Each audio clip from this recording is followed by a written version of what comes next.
Организирањето референдуми значи дека граѓаните ги превземаат работите во своји раце. Вака професорот по уставно право Светомир Шкарик ги бодри дојранчани да излезат и да гласаат против рудникот Казандол.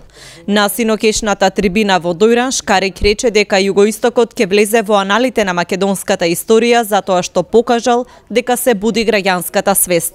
Македонија е нападната е од внатре. 380 концесии се дадени од 1999 до 2016 година.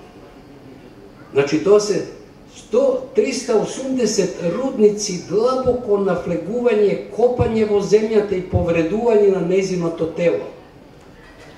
Што отаму се ќе излезе и што отаму ќе се емитира со штетни последици, тоа не една власт во светот, а најмалку нашата баш и брига. Профитот е битен. Во недела Дојран ќе го одржи третиот референдум во регионот, по двата успешни во Гевгелија и Богданци. Активистот Јован Джалев предупредува дека Казандол е најголема закана за Дојранското езеро и за туризмот и повика граѓаните да го одбранат езерото од потенцијалните загадувачи. Ние ќе го дадеме на некои профитери странски, кои довдека ќе земаат годишно 20 милиона евра, а нас ќе не остават јаловина, цијанид и сулфурна киселина. Па дајте да видиме дали тоа ни се исплати или не ни се исплати.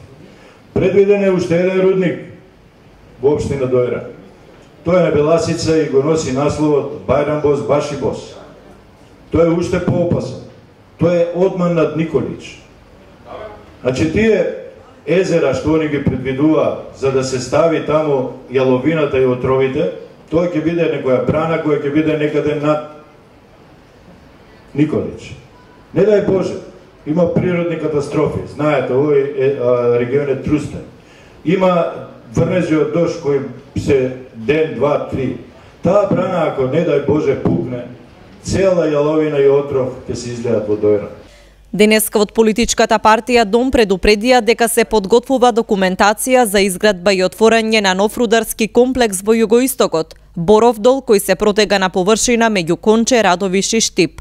Од Дом велат дека станува збор за уште еден потенцијален рудник на смртта, кој според нив ќе биде подкрепен со лажна студија за оценка на влијанието врз животната средина, бидејќи досега изработените за Иловица и Казандол имале заклучоци дека се безбедни за животната средина, а содржината во студиите го зборувала токму спротивното.